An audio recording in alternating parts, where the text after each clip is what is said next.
Juste avant de commencer, Denis avertit un des auditeurs, s'il y a des enfants qui sont à l'écoute, vu que c'est moi qui parle, c'est l'heure d'aller les coucher. Donc, OK. L'éclairage est un petit peu fort, il y a un reflet sur la pochette, mais C'était un peu, j'essaie de le montrer mieux. Ici, en montant ça comme ça. Et Voilà. Bon, je vous avais promis une intro à la Clayface tirée de la série. Eh bien, et voici. Les 2 premières saisons étaient déjà pour un public averti. Mais dans la 3e, on a été chercher l'élément qui manquait pour avoir la Sainte Trinité du succès. Nous avions déjà la violence, le langage vulgaire, et on a ajouté le sexe. Fait que si vous connaissez, si vous avez déjà vu la série, vous allez voir un peu. Clayface, il parle pas mal comme ça. OK. Ouais, parce que c'est un acteur, Clayface. Ouais. C'est ça. Mais il se prend au sérieux, puis il est très, très dramatique. C'est une façon de le différencier des autres, j'imagine, de côté, tu sais, trait de caractère d'un personnage à un autre. Là. Ouais. OK. OK. Bon. En parlant de sexe, les premières images que vous voyez en commençant le premier épisode, c'est une scène d'amour entre Harley Quinn et Poison Ivy. OK. Parce que à la fin de la deuxième série, ils se rendent compte que c'est plus que des amis qui sont faits une pour l'autre. J'ai adoré les 2 premières saisons. Ouais. À la 3e, j'ai une petite déception. Dans le fond, il y a 2 raisons. Premièrement, l'intensité n'est pas la même que les 2 premières saisons. Je parle le type d'histoire. Si je veux faire un petit résumé, la première saison, c'est la séparation de Harley avec Joker. Elle veut prouver qu'elle est un vilain qui mérite d'être reconnu. Okay. Elle essaie de rentrer dans Legion of Doom. Elle réussit à le faire, mais elle se rend compte que c'est pas vraiment ça qu'elle a besoin. Elle veut juste écraser Joker parce que pour tout ce qui est fait subir. Donc, dans le fond, la première saison se termine où elle détruit son château, sa grande tour. La tour, en tombant, crée un tremblement de terre qui détruit une partie de Gotham. Donc, dans la 2e saison, ça commence que le président américain dit « Gotham ne fait plus partie des États-Unis ». Donc là, étant donné que c'est juste les habitants de Gotham, tous les vilains, ils se prennent un genre de section de la ville, puis ils vont faire le Injustice League. Puis là, elle se rend compte que non, tout ça, c'est de ma faute. Fait qu'elle va les combattre un après l'autre. Fait qu'il y a vraiment un niveau d'intensité qui est assez élevé. Puis là, on arrive dans la 3e saison, puis l'histoire principale, c'est Poison Ivy qui trouve que les humains ont trop empiété sur la nature et crée un sérum qui va faire que les plantes qui sont mortes vont revivre pour créer un Éden. Fait que là, vous voyez qu'on part de vraiment très, très, très haut à du... il manque vraiment de punch. Puis en plus, le 2e point, les 2 premières saisons, on a Dr. Psycho qui est là. C'est un petit barbu. Là. OK. Puis, en tout cas, mais c'est le personnage qui est le plus vulgaire, qui est le plus cru dans ses commentaires. Puis ça donne beaucoup de punch aux 2 premières saisons.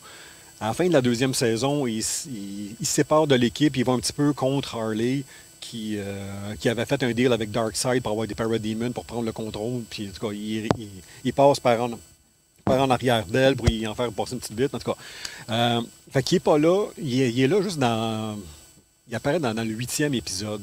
Puis déjà là, on voit qu'il y a eu un changement de trend, là, que c'est vraiment plus corsé, là, juste avec sa présence.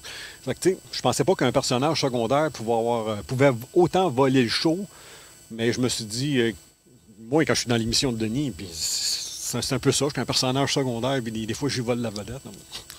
Je pensais que tu étais pour rire de ce joke-là. Oui. Non, c'est correct. Non, ça va.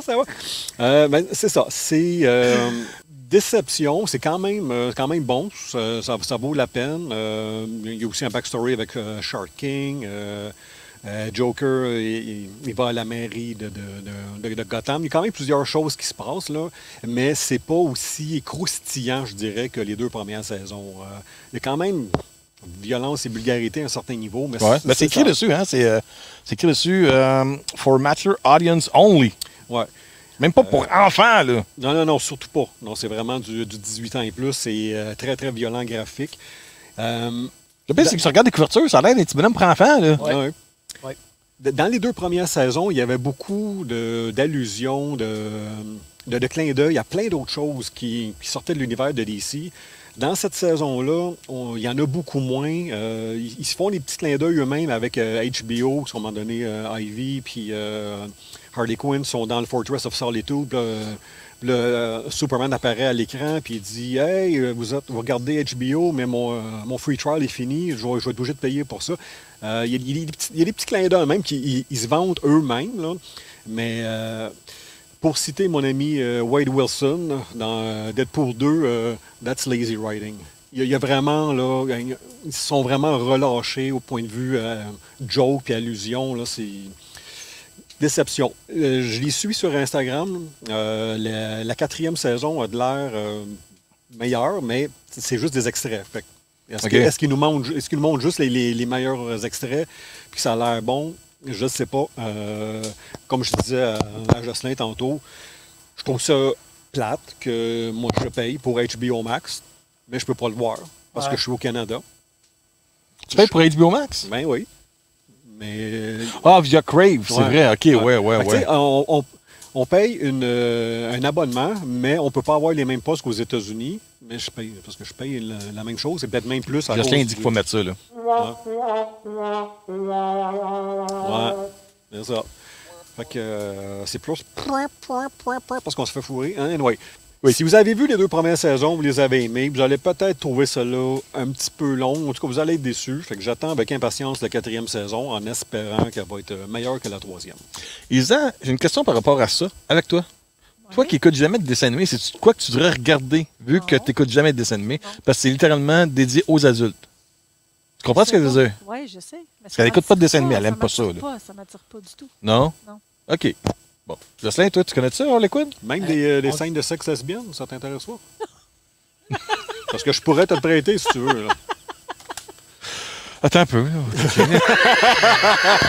En tant que Research and Development of Cinemaniacs. Je veux dire, on se documente avec ce qu'on peut. C'est ça, c'est ça.